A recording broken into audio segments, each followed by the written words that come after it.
வீட்டுக்குள்ள யாருமே இல்ல.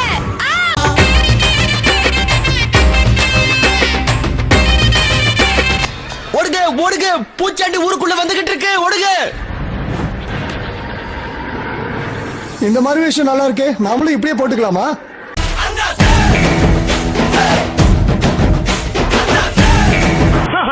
எங்க போனாலும் சரி நம்ம கடையில இருக்கிற பொருளை கூட எடுத்துட்டு போனாதான் எனக்கு நிம்மதி.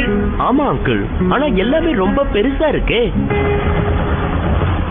இதை விட பெரிய காரா வாங்கணும், இல்லனா ஒரு லாரியாவது வாங்கு.